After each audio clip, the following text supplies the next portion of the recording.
Tante ucapkan selamat sore, selamat beribadah. Karena waktunya sudah sampai, Tante undang anak-anak semua bangkit berdiri. Kita akan mulaikan ibadah sekolah minggu kita pada sore hari ini. Dengan satu pujian, Selamat Sore Bapa.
Tutup mata, tirukan Tante berdoa. Terima kasih Tuhan, pada sore hari ini kembali kami datang kepada Tuhan. Kami merasa tidak layak, tidak mampu untuk beribadah melayani Tuhan.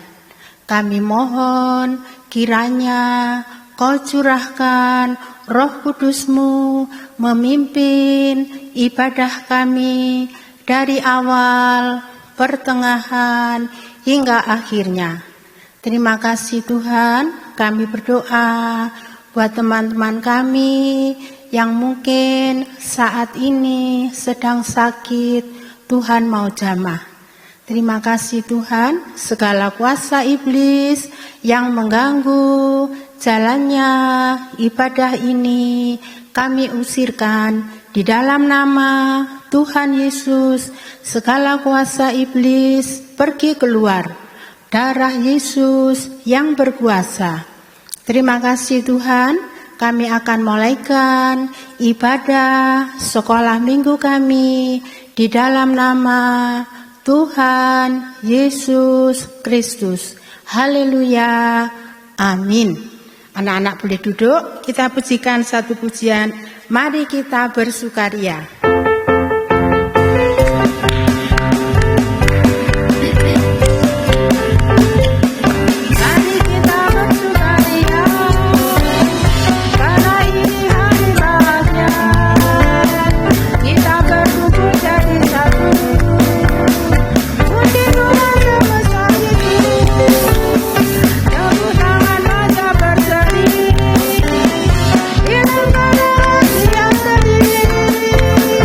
Bukan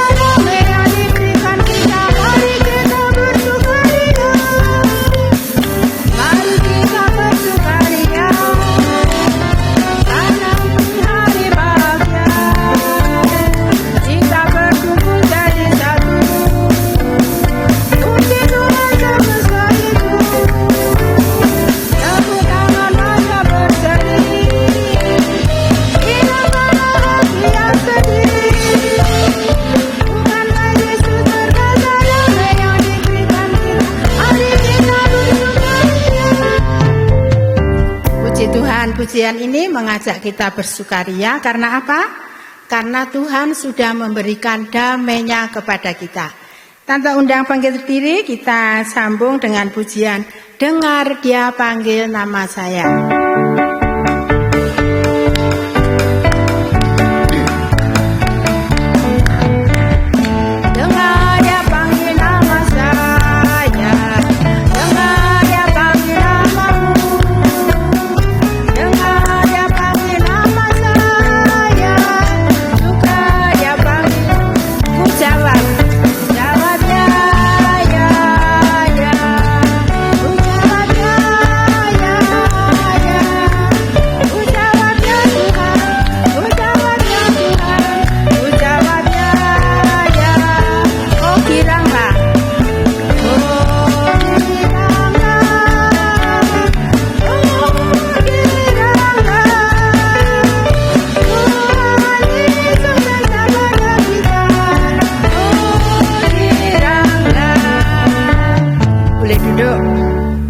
Jadi pujian tadi mengatakan dengar Dia panggil nama saya. Jadi Tuhan memanggil nama kita, lalu kita harus menjawab ya Tuhan. Ya, kalau kita sudah menjawab, ada kegirangan dalam hati kita.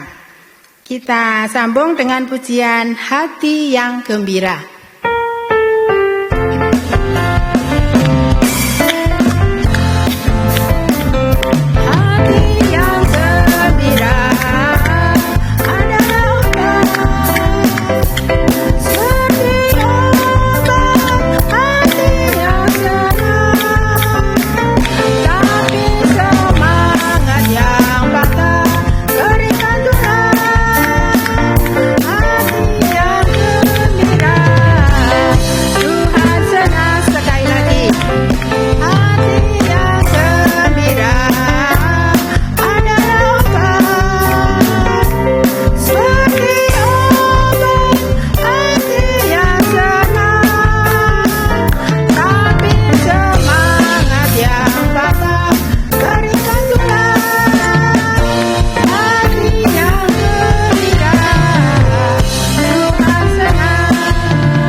Tuhan, anak-anak sudah memuji Tuhan, sudah memuliakan Tuhan, walaupun banyak kekurangan, tapi anak-anak sudah berusaha. Sekarang waktunya kita akan mendengarkan firman Tuhan. Sebelum mendengarkan firman Tuhan, Tante akan sampaikan pengumuman. Pengumuman ini sudah berulang-ulang disampaikan, tidak hanya untuk didengar, tapi untuk dilakukan. Jadi sekarang ibadah kita sudah boleh ibadah di gereja masing-masing, baik itu ibadah raya hari Minggu, ibadah penyembahan hari Selasa, ibadah perjamuan suci hari Kamis, sudah boleh ke gereja. Jadi anak-anak sekolah minggu yang ikut orang tuanya ke gereja boleh ya. Yang tidak boleh adalah mengganggu ya dan rame. Terus Tante bagaimana? Supaya tidak rame, anak-anak yang ikut orang tuanya harus duduk di sebelah orang tuanya. Jangan duduk sama temannya ya. Jadi kalau ada ibadah raya, ibadah hari Selasa, hari Kamis boleh ikut, sebaiknya duduk dengan orang tuanya. Juga sekolah minggu sudah boleh datang di gereja masing-masing dengan jadwal masing-masing di Malang, Surabaya, Jakarta, Medan, sudah boleh datang ke gereja. Untuk yang sore, yang online semacam ini memang khusus ya bagi anak-anak yang mungkin keganggu kesehatannya atau ada keperluan. Jadi yang sehat jangan sengaja ikut online ya. Sebaiknya datang saja ke gereja. Ya, sekian pengumuman. Kita akan menyambut firman Tuhan. Kita undang, Tante undang, anak-anak berdiri. Kita akan pujikan Roh Kudus yang manis.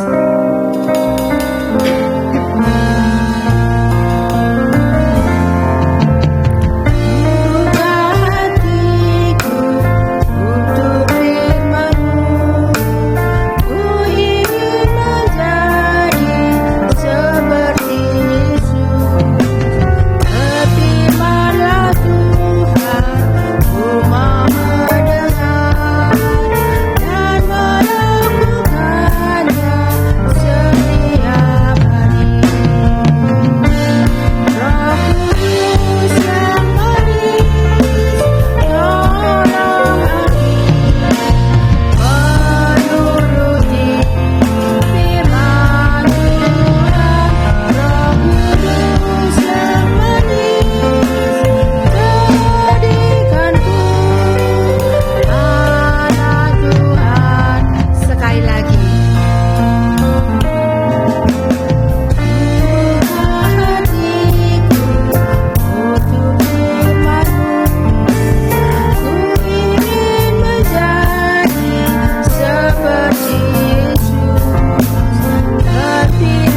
berdoa, tirukan Tante berdoa. Terima kasih Tuhan, kami sudah memuji, memuliakan nama Tuhan. Masih banyak kekurangan, cacat celah yang ada pada kami. Tapi kami yakin Roh Kudus menolong kami, menyempurnakan puji-pujian kami. Terima kasih Tuhan, sebentar kami akan mendengarkan firman-Mu. Tuhan, berfirmanlah, kami siap mendengarkanlah. Segala kuasa iblis yang hendak mengganggu, kami usirkan. Di dalam nama Tuhan Yesus, segala iblis pergi keluar. Darah Yesus yang berkuasa. Terima kasih Tuhan, kami akan sambut firman Tuhan di dalam nama Tuhan Yesus Kristus. Haleluya, amin. Anak-anak boleh duduk. Pada sore hari ini, Tante Lili akan sampaikan firman Tuhan yang bertemakan atau berjudul iman. Anak-anak tahu apa artinya iman? Nah, sebelumnya Tante akan memberi sedikit penjelasan antara iman dan imam. Kalau iman itu percaya, ya. Jadi iman itu percaya kepada Tuhan. Tapi kalau imam, nah imam itu adalah orang-orang suci yang melayani Tuhan atau pelayan-pelayan Tuhan atau hamba Tuhan. Nah, pada sore hari ini iman ya sama dengan percaya kepada Tuhan. Jadi Tante tanya sekarang, iman itu datang dari mana? Ya, jadi Tante kasih perumpamaan. Anak-anak sekolah ya bisa memiliki ilmu, bisa matematika, ya, bisa segalanya, berhitung semua bisa. Tante tanya, itu dari mana? Kan nggak mungkin bisa dengan sendirinya ya. Itu dari anak-anak bersekolah, anak-anak mendengarkan saat guru menerangkan. Nah, itu ilmu. Tapi kalau iman datang dari mana Tante? Apa iman ada di sekolah? Atau iman ada di kota mana? Tidak ya. Jadi di sini iman ternyata dari datangnya atau timbul dari mendengar firman. Ya, coba sekarang dibuka Alkitabnya. Anak-anak punya Alkitab ya? Buka Alkitabnya, yaitu di dalam Roma 10, Perjanjian Baru. Roma 10, Tante tunggu sampai semua mendapat.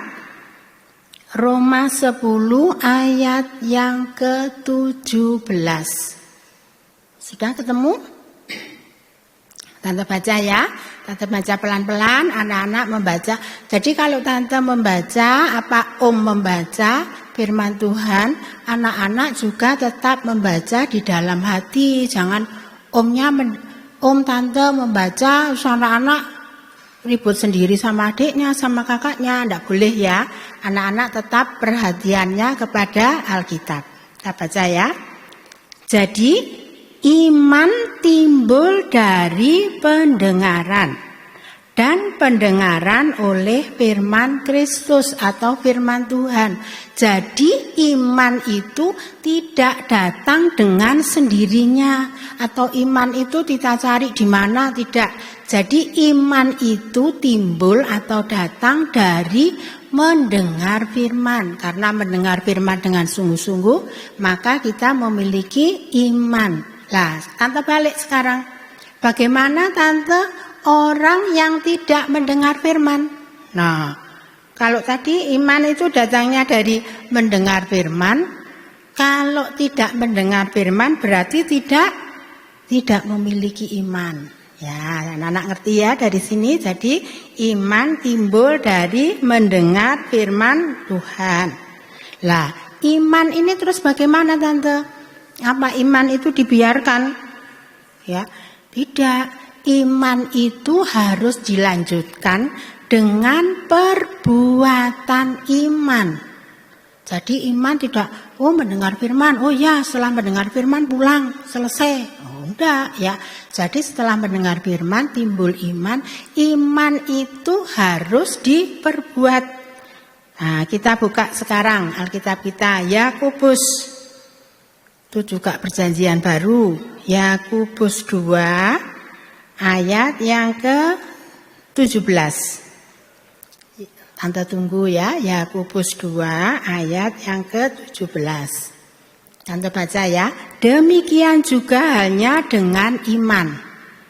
Jika iman itu tidak disertai perbuatan, maka iman itu pada hakikatnya adalah mati ya. Jadi setelah tadi kita mendengar firman, terus timbul iman atau memiliki iman, iman itu harus kita lakukan, harus kita perbuat. Kalau tidak diperbuat, iman itu akan menjadi mati. Bagaimana Tante caranya memperbuat atau melakukan iman yang sudah saya terima, yang sudah saya miliki? Nah, caranya misalnya mendengar firman Tuhan tentang ketaatan.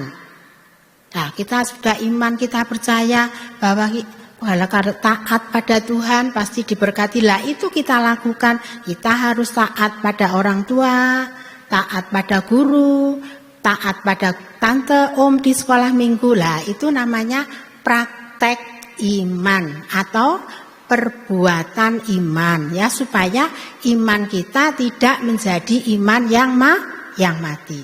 Setelah mendengar timbul iman, iman diperbuat, lalu iman itu akan mengadakan apa Tante? Apa gunanya iman itu? Iman itu ternyata berkuasa atau sanggup mengadakan mujizat. Ya, tetap kita buka Yakobus 2 tadi. Kita lanjut ayat yang ke-22. Jadi, dari mendengar firman timbul iman, iman kita perbuat. Lalu lanjut iman itu akan menjadi iman yang sempurna dan iman itu sanggup mengadakan mujizat. Ya, kita baca ayat 22. Kamu lihat bahwa iman bekerja sama dengan perbuatan-perbuatan dan oleh perbuatan-perbuatan itu iman menjadi sempurna. Ya, jadi awalnya kita mendengar firman Tuhan, timbul iman, iman diperbuat supaya iman kita tidak mati, sampai meningkat menjadi iman yang sempurna. Gunanya iman yang sempurna atau gunanya iman. Dalam cerita Alkitab, di dalam Matius ada satu cerita seorang bapak yang bagaimana ya, yang berkuasa, yang memiliki penguasa, bisa memiliki hamba ya. Di sini dia bisa memerintahkan hambanya ke sana, ke sini, harus begini, harus begitu. Lah, ini adalah orang yang berpengaruh ya, orang yang berkuasa, yang berpangkat ya, seorang ini ya. Tapi suatu saat orang ini menghadapi masalah ya anak-anak ya. Masalahnya hambanya itu sakit. Nah, anak-anak tahu cerita ini? Tahu enggak? Sudah pernah dengar ya. Hambanya ini sakit, tidak bisa bangun ya. Jadi si bapak ini jadi bingung. Biasanya kan menyuruh ini, mengerjakan ini, harus begini sama hambanya, tapi hambanya sakit. Tapi bapak ini sangat bertanggung jawab. Anak-anak kira-kira tahu enggak siapa? Ini adalah seorang perwira. Kita buka sekarang Alkitab kita. Tetap perjanjian baru. Matius ayat pasal 8 ayat 5 sampai 13. Sebentar ya, Tante cari. Matius 8 ayat 5. Sudah ketemu anak-anak? Tante baca ya, anak-anak baca dalam hati. Ketika Yesus masuk ke Kapernaum, datanglah seorang perwira mendapatkan dia dan memohon kepadanya. Jadi Pak perwira ini memohon kepada Tuhan. Tuan atau Tuhan ya, di sini Tuan, hambaku terbaring di rumah karena sakit lumpuh dan ia sangat menderita. Yesus berkata kepadanya, aku akan datang menyembuhkannya. Jadi begitu Tuhan mendengar ada berita ini, Tuhan langsung menjawab, aku akan datang menyembuhkannya. Tapi Bapak perwira ini adalah seorang yang rendah hati ya anak-anak ya. Karena Bapak ini punya iman yang kuat, iman yang hidup ya.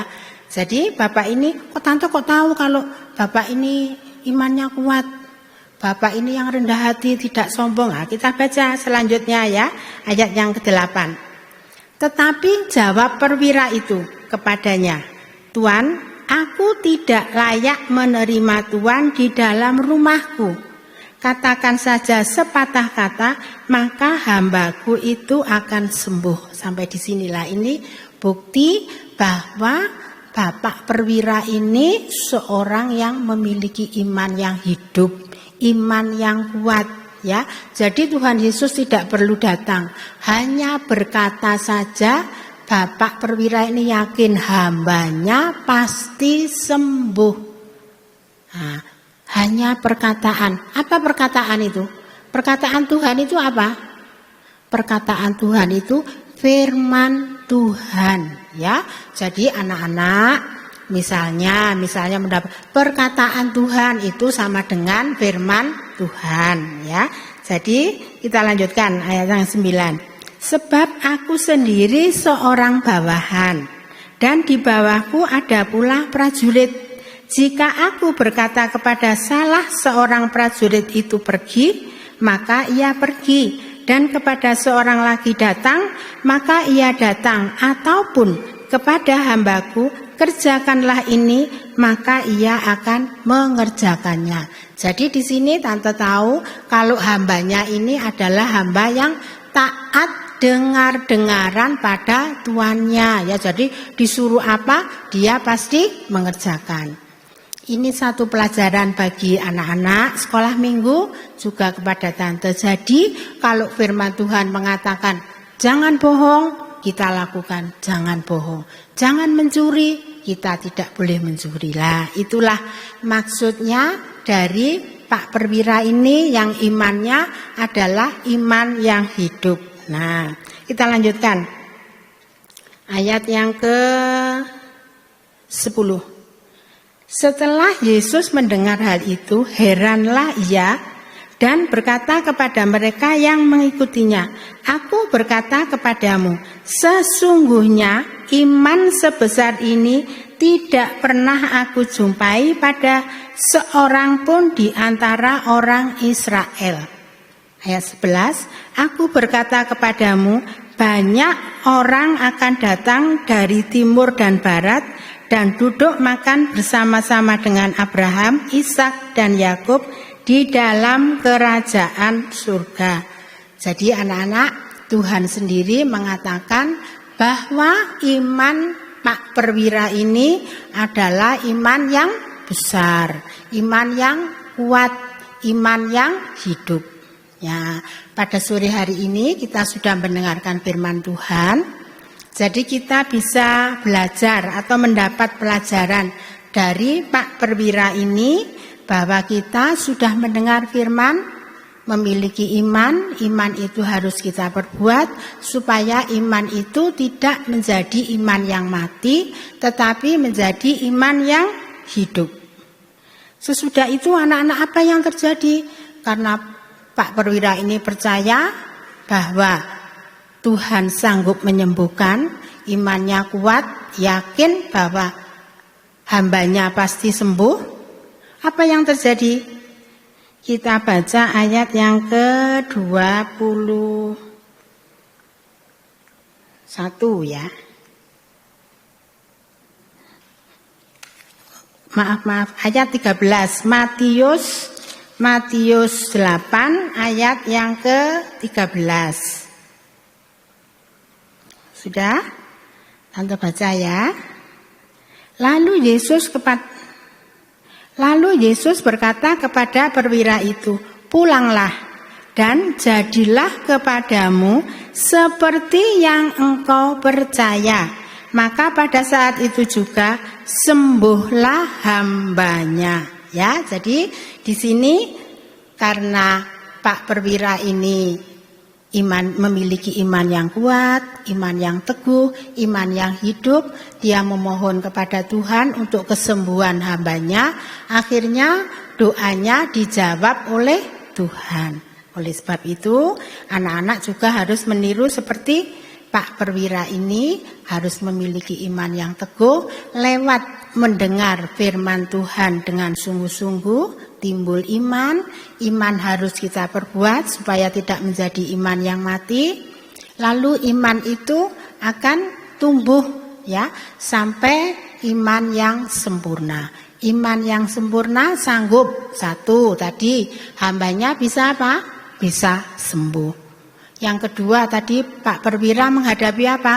Karena tidak bisa bekerja, hambanya sakit, menghadapi satu masalah ya. Tapi karena imannya kuat, masalahnya terselesaikan. Begitu juga dengan anak-anak dan tante, kita semua berharap, kita semua berdoa ya, kita memiliki iman yang kuat, iman yang hidup untuk menghadapi segala masalah, untuk menghadapi segala sakit penyakit, untuk menghadapi segala kemustahilan.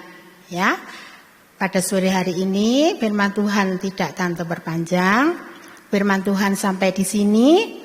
Sekarang tante akan bertanya. Sekarang kan sudah bulan Juli, anak-anak sudah terima rapot semua ya. Anak-anak sudah naik. Puji Tuhan, naik kelas semua ya. Tante yakin anak-anak naik kelas semua itu karena siapa? Karena Tuhan sudah berkemurahan, berbelas kasih kepada kita, kepada anak-anak sekolah minggu. Pada sore hari ini anak-anak harus mengucap syukur kepada Tuhan ya. Puji Tuhan. Firman Tuhan sampai di sini. Tante undang anak-anak berdiri. Kita akan berdoa, kita langsung berdoa, lipat tangan, tundukkan kepala, tante akan berdoa. Segala puji, hormat, syukur hanya bagi Engkau Tuhan. Pada sore hari ini kembali kami datang mengucap syukur kepadamu segala berkat yang Kau curahkan kepada kami, kepada anak-anak sekolah minggu. Kami mengucap terima kasih Tuhan, kami anak-anak sekolah minggu sudah naik kelas semua. Tuhan sudah memberkati. Kami juga berdoa buat orang tua kami yang sudah berjerih payah untuk kami. Tuhan berkati, Tuhan tolong. Kami juga berdoa buat Bapak Gembala kami. Kau berikan kesehatan selalu, Kau berikan pembukaan rahasia firman-Mu. Terima kasih Tuhan, terima kasih. Tante sudah berhenti berbicara, tetapi Roh Kudus tetap bekerja dalam kehidupan anak-anak sekolah minggu. Terima kasih Tuhan, terima kasih. Di dalam nama Tuhan Yesus Kristus, kami sudah mengucap syukur, kami sudah berdoa. Di dalam nama Tuhan Yesus Kristus, haleluya, amin. Selamat sore, Tuhan memberkati.